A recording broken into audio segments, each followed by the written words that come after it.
Շնորհակալություն, մեծարգո փոխնախագահ, հարգելի գործընկերներ, ես միամտաբար հույս էի տածում,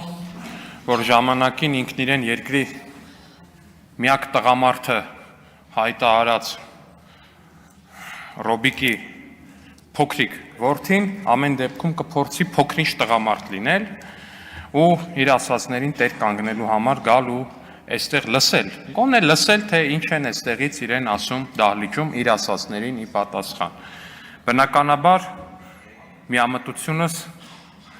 հասավ իր վախճանին ու ակնհայտա, որ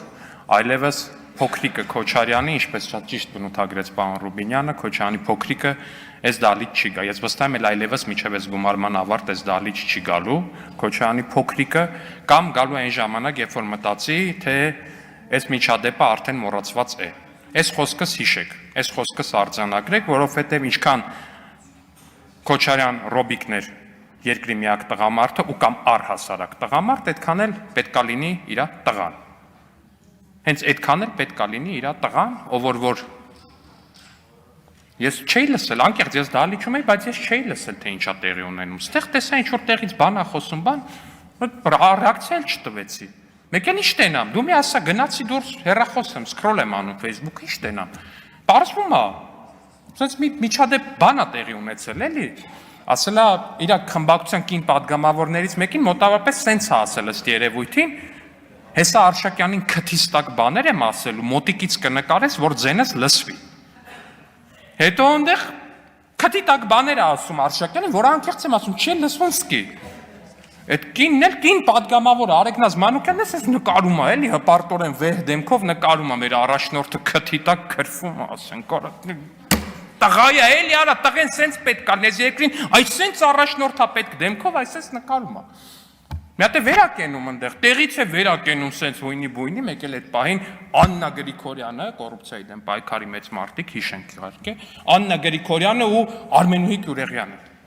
Արմենուհի էր, հա, Արմենուհի Գյուրեղյանը։ Երկուսով սենց են կինոներում տեսել եք թիկնապահները ոնց են գծվում, սենց որ հանկարծ շեֆի վրա ինչ որ կրակոց կամ բան են նկատում։ Այսպես գծվում են մի հատ Լևոն Քոչարյանի դիմաց, այսպես իրենց մարմնով պաշտպանելու իրենց շեֆի որդուն, նույն ինքը Քոչարյանի փոքրիկին։ Ուտեղ այդ կանանց թիկունքում սենց իրան կրկին հզորացած զգալով մի հատ էլի քթի տակ հերթական երկրորդ անգամ ինչ որ բան է ասում, որը պարզվում է հետագայում, որ հայհոյանք է։ Բայց ըստ երևույթին լավ հասկանալով, որ կամ թերագնահատելով մեզ, որ մենք ամեն դեպքում եւ ոչ մի պարագայում իր կին թիկնապահների վրայով չէինք անցնի եւ իրեն ոչինչ չէինք անի, քանի որ ինքը պատասպարված է այդ կանանց շրջանում, մենք մեր տղամարդկային արժանապատվությունը թույլ չէր տա։ Ամեն դեպքում ապահովության համար հին ու բարի քոչարյանական ավանդույթի համապատասխան թռնում է այս դահլիճից, հետո էլ արդեն ինչպես մամուլում պարզվեց, այս շենքից։ Հիմա ինչ եմ ուզում ասեմ։ Ռոբերտ Քոչարյանական, պարոն Անդրանիկ Քոչարյան, Ռոբերտ Քոչարյանական ավանդույթի համաձայն։ Հիմա ինչ եմ ուզում ասեմ, որ պահին մտավ այս դահլիճ, ինքը պատասխան է տալու իր արածների համար։ Սկզբում վերբալ պատասխան է տալու, հետո վերբալ պատասխանից արդեն կախված։ Ու ես ձեզ չգիտեմ, անկեղծ հետո գալու է իհարկե այստեղ հիշում եք ոնց էր խոսում։ Առաջի օր եկել էր ազգային ժողով, առաջի ես անկեղծ հիշում եմ, իմ մեջ տպավորվել է Քոչարյանի փոքրիկի առաջի գործողությունը որպես պատգամավոր եղել է հետևյալը, որ ներքին գործերի նախարար այն ժամանակ դեռ Վայ Ղազյանն ասում է, ես ուղեղի ցնցում եմ ստացել ձեր ոստիկանների գործողություններից։ 2 ամիս հետո արդեն տենց վիճիցիլի, արդեն որոշում է, որ ինքը տենց արդեն կայացած առնական տղամարդ է ու հայտ է ներկայացնում հոր թափուր տենց միակ տղամարդու բանին։